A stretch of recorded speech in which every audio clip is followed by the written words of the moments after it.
మీరు ఎప్పుడైనా ఆలోచించారా?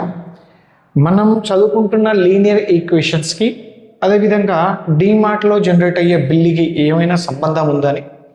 సో మనం ఈరోజు ఈ వీడియోలో క్లియర్ కట్గా తెలుసుకుందాం.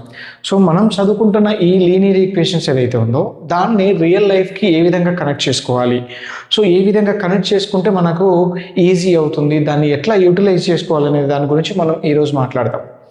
సో జనరల్గా నేను ఫర్ ఎగ్జాంపుల్ ఊహించుకోండి, నేను డీమార్ట్కి వెళ్ళాను. సో డీమార్ట్కి వెళ్ళినప్పటికీ నాకు చాలా రకాల వస్తువులు కనిపిస్తాయి. దాంట్లో నేను కొన్ని మాత్రమే పిక్ చేసుకుంటాను కదా. సో నేను ఇప్పుడు కొనుక్కున్నాను అనుకున్నాను. జస్ట్ ఇమాజిన్ చేసుకోండి, నేను కొన్ని 100 రూపీస్ వర్త్ ఉండే ఐటమ్స్ తీసుకున్నాను. అదేవిధంగా 250 రూపీస్ వర్త్ ఉండే ఐటమ్స్ తీసుకున్నాను. అదేవిధంగా 500 రూపీస్ వర్త్ ఉండే ఇంకొక కొన్ని ఐటమ్స్ తీసుకున్నాను అనుకుందాం. ఇప్పుడు చూడండి, ఈ మూడింటికి సంబంధం ఏంటి? బిల్ ఏ విధంగా జనరేట్ అవుతుంది సార్ అంటే ఆన్ ది స్పాట్లో మనకు బిల్ జనరేట్ అవుతుంది. ఏ విధంగా అవుతుంది అని అంటే మనకు ఇన్పుట్ చేసేటప్పుడు, సాఫ్ట్వేర్ ఇన్పుట్ చేసేటప్పుడు ఇక్కడ మనకు ఆల్జీబ్రాయిక్ ఎక్స్ప్రెషన్స్ రాస్తారనమాట. కోడింగ్లో మనకు రాయడం జరుగుతుంది.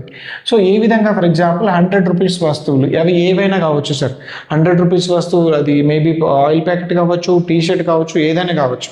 సో సేమ్ రేటు ఉండే వస్తువులన్నిటికీ సేమ్ బార్ కోడింగ్ ఉంటుంది కాబట్టి సో వాళ్ళు ఏం చేస్తారంటే సింపుల్గా బార్ కోడ్ స్కాన్ చేస్తుంటే అది తెలిసిపోతుంది డైరెక్ట్గా ఇది 100 రూపీస్ ఐటమ్ అని చెప్పేసి డైరెక్ట్గా అక్కడికి వెళ్ళిపోతుంది.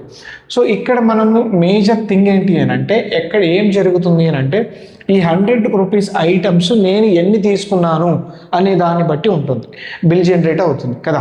సో ఎన్ని తీసుకున్నాను అనేది మనకు కౌంటింగ్ అనేది మనం ఎగ్జాక్ట్గా గెస్ చేయలేం కాబట్టి సో నేనేం చేస్తున్నాను, దీన్ని ఏ అనుకుంటున్నాను.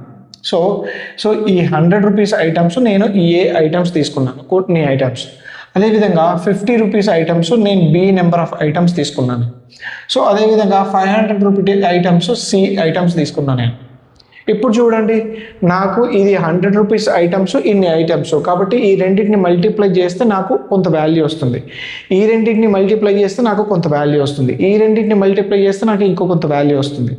సో ఆ వచ్చిన వాల్యూస్ని అన్నిటినీ గనక అడిషన్ చేస్తే, ఈ రెండింటిని గనక అడిషన్ చేస్తే మనకు ఫైనల్గా జనరేట్ అయ్యేది ఏంటి సార్ అంటే బిల్ జనరేట్ అవుతుంది, ఫైనల్ బిల్. ఈ డి అంటే ఏంటి సార్ అంటే ఇది మనకు ఫైనల్ బిల్ అనమాట. సో ఈ విధంగా మనకు ఓవరాల్గా జనరేట్ అవుతుంది. ఇప్పుడు ఇక్కడ లీనియర్ ఈక్వేషన్స్లో A value, B value, C value మనం సబ్స్టిట్యూట్ చేయాలి. ఇమాజిన్ చేసుకోండి, నాకు ఏ వాల్యూ ఫర్ ఎగ్జాంపుల్ నేను ఒక 3 ఐటమ్స్ తీసుకున్నాను, బి వాల్యూస్ నేను ఒక 4 ఐటమ్స్ తీసుకున్నాను, సి వాల్యూ మళ్ళీ నేను ఒక 3 ఐటమ్స్ తీసుకున్నాను అనుకోండి. సో ఇప్పుడు ఓవరాల్గా చూసుకుంటే నాకు A plus B plus C ఏమొస్తుంది sir, A plus B plus C is equals to చేస్తే నాకు 3 + 4 + 10 3 అనేది నాకు 10 అనేది ఏమొస్తుంది సార్ అంటే టోటల్ నెంబర్ ఆఫ్ ఐటమ్స్, నేను తీసుకున్న ఐటమ్స్ ఎన్ని, ఇది ఇక్కడ తెలిసిపోతుంది. ఇక్కడ కూడా మనం ఏం యూజ్ చేస్తున్నాం సార్ అంటే లీనియర్ ఈక్వేషన్ని యూజ్ చేస్తున్నాం. ఓకే, ఇది అయిపోయింది.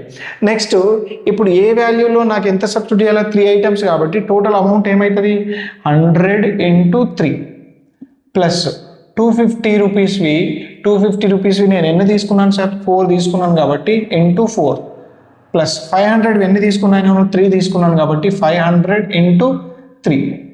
సో ఓవరాల్గా ఇప్పుడు చూడండి, 3 × 100 300 ప్లస్ 250 × 4 1000 ప్లస్ 500 3 × 1500.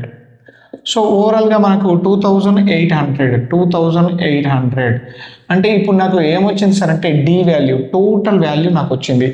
ఈ డి వాల్యూ అనేది ఎవరి మీద డిపెండ్ అయి ఉంటుంది సార్ అంటే ఇక్కడ ఇచ్చి తీసుకున్న ఈ వేరియబుల్స్ మీద డిపెండ్ అయ్యి ఉంటుంది. సో ఇక్కడ మనకు ఏంటి అని అంటే ఈ కంప్లీట్గా ఈ ఎక్స్ప్రెషన్ ఏదైతే ఉందో దీన్నే మనం ఏమంటాం సార్ అంటే లీనియర్ ఈక్వేషన్ అంటాం,